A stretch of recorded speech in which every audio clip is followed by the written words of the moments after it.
하나님의 말씀 봅니다. 베드로 후서 제2장 4절에서 8절까지 있는 말씀을 교독합니다. 4절에서 8절입니다.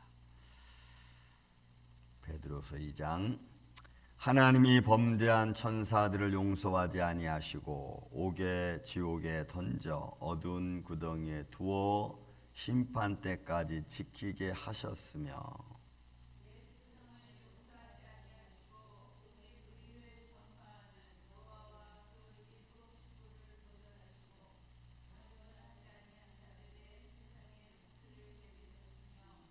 소돔과 고모라 성을 멸하시기로 정하여 죄가 되게 하사 후세에 경건하지 아니한 자들에게 본을 삼으셨으며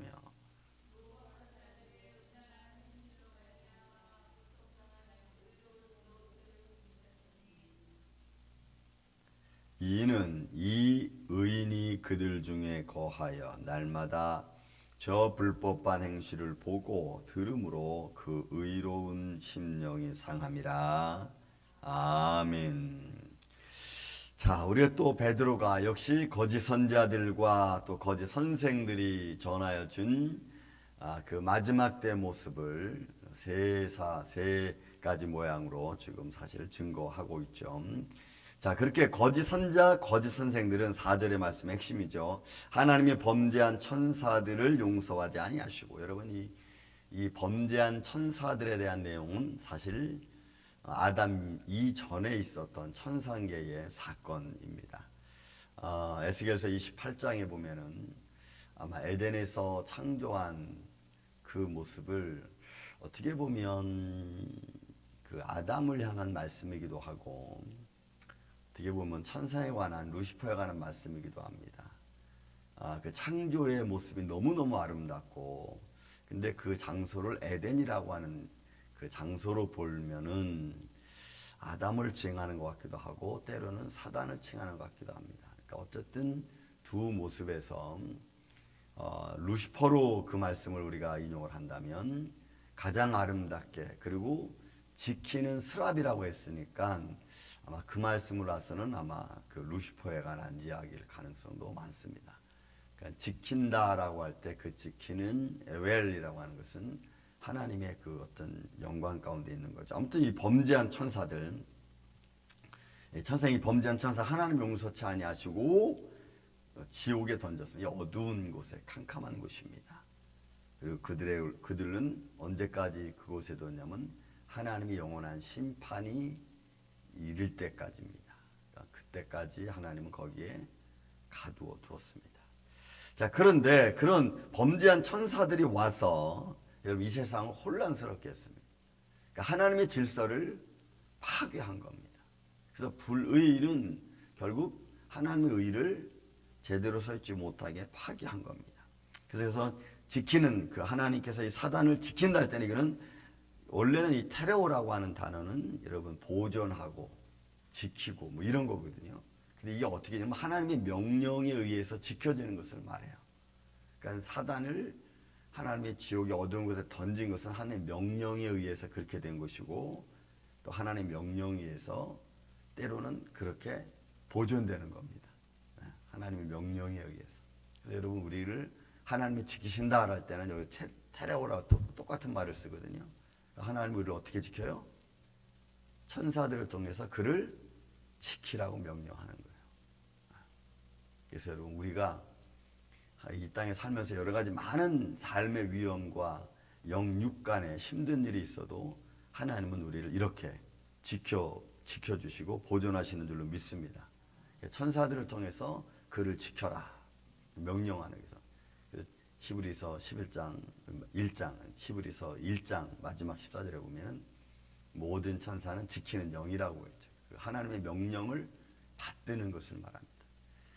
자, 이렇게 됐는데 이가 그 지옥에 떨어지기 전에 죄를 이 땅에 퍼뜨리고 말았습니다. 그게 이제 옛세상을 용서치 아니하시고 오직 의를 전파하는 노아와 그 7 식구를 하나님 보존해서 경건하지 아니한 자들. 여러분 이 경건하지 아니하는 것도 아스베스이라는 말이 질서의 반항하는 행위들을 말합니다. 그러니까 하나님의 질서에 반항하는 겁니다. 그러니까 하나님께서 아담이 비록 이 땅에 쫓겨났지만, 에덴에서 쫓겨났지만, 그러나 그곳에서 하나님을 아는 유일한 아담과 하와는 창조주 하나님을 아는 유일한 사람이거든요. 근데 그게 지켜지지 않죠. 그 의가 지켜지지 않아요. 그냥 근근히 맥락을 이루어 노아가 하나님의 영광을, 하나님의 말씀을, 하나님의 의를 지켜가는 거예요. 근데 경건치 아니하는 자들, 이 사람들은 그런 하나님의 의에 부합된 자들, 하나님의 질서를 따르지 않는 자들을 말합니다. 그러니까 우리가 신앙생활하면서, 믿음 생활하면서, 가정에서든지 뭐 사람과의 관계 속에서든지 내가 그리스도인이라는 질서가 있죠. 내가 믿음을 가졌다고 하는 믿음의 질서가 있습니다. 그래서 여러분, 이런 믿음의 질서를 알고 있는 나는, 혹은 저와 여러분은, 우리는 그 길을, 그 믿음의 질서대로 가려고 하는 마음이 늘 있어야 됩니다. 뭐 기도하는 거, 예배하는 거, 또 내 마음으로 주님을 향하여 달려가는 것. 여러분, 이 질서들이 때로는 우리 육신을 지키고 우리의 영적인 삶을 지키시는 줄로 믿습니다. 하나님이 지켜주세요. 제가 늘 말하지만 정말 보이지 않는 곳에서 우리를 지키신 하나님의 손길은 우리가 이루 말할 수 없죠. 근데 그것이 우리의 육신의 고백이 또 필요합니다. 육신의 고백은 하나님이 우리를 도우실 때 어둠의 세력으로부터 우리를 지켜주신 이가 하나님이신데, 그 지키심을 강하고 담대하게 만드는 요소 중에 하나입니다. 우리가 입으로 고백하는 것은. 그러니까 영육이 같이 우리가 행하는 게 여러분 중요하죠. 근데 경건치 아니하는 자들은 이런 질서를 파괴하고 반대하는 행위들을 말해요. 그러니까 노아와 그 7 식구들을 하나님 보존하실 때 그 이외 많은 사람들은 하나님께서 멸하기로 작정하신 거죠. 그러니까 그들은, 경건치 않은 자들은 결국은 하나님의 질서를 따라가지 않는. 여러분, 소돔과 고모라 성도 비유들어 말하는 거죠. 여러분, 소돔과 고모라 성도 롯을 통해서 하나님께서 그 불법을 이야기했지만, 그러나 그들은 역시 듣지 않아요. 그 소돔과 고모라 땅 노아에 대한 홍수에 대한 것은 결국은 후세에 대한 하나님의 모형 중이라는 모형. 이 본이라고 하는 말은 모형입니다. 모형. 그러니까 모형을 우리한테 딱 보여준 거예요. 소돔과 고모라는 지금도 이스라엘 땅에 소돔성 완전히 재가 돼서, 유황불에 타서 완전히 재가 돼서 남아있는 그대로죠. 너무 놀라운 것은 그게 죄로 변했거든요. 손으로 이렇게 만져도 다 이렇게 막 흘러내려요. 그런데 한 우기 때가 되면 비가 오거든요. 근데 비가 와도 무너지질 않아. 또 그게 참 희한해. 더 견고하게 굳어지는지, 비가 이렇게 막 내리면 분명히 다 무너져서 흘러내릴 텐데, 이상하게 비가 와도 흘러내리질 않아요. 근데 손으로 이렇게 긁으면 다 긁어져요. 그러니까 쟤처럼 완전히 변해버려 말았습니다. 그러니까 본을 삼으셨어요. 이렇게 된다. 하나님의 의에, 또 하나님의 질서에 반대하는 자들은, 결국 경건치 않은 자들은 이렇게 된다는 것을 본을 보여주셨는데도, 그걸 보고 있으면서도 확신을 못 갖는 거죠, 인간은.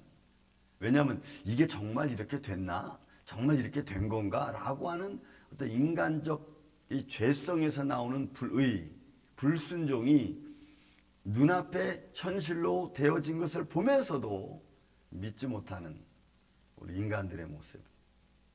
저도 이렇게 보면서 너무나 엄청난 사건이니까 정말 이렇게 됐구나. 증거가 유황도 있는데도 이렇게 됐구나. 그런데도 한때는 정말 무섭다 하면서 그럴까? 또 이런 생각도 든다는 거예요. 그래서 무법한 자들의 음란한 행실이라고 해요. 이 무법한 자들, 이것도 역시 마찬가지로 반대하는 겁니다. 하나님의 영광에 반대하는 거예요. 그러니까 이런 무법한 자들의 음란한 행실로 말미암아 어떻게 됩니까? 고통당하는 의로운 놋. 그러니까 여러분, 불의를 계속 보면 우리 의가 자꾸 상처받는 거예요. 나중에는 그 의도 무너져 내릴 수 있는 거예요. 그러니까 롯이 소돔과 고모라 땅에서 불의한 모습들을 수없이 보면서 결국은 욥의 마음도 상처당하고 아픔을 당했다는 것을 우리가 볼 수가 있죠. 그러니 그 딸들 또 그 아내도 이미 다 마음이 빼앗겨버리지 않았어요.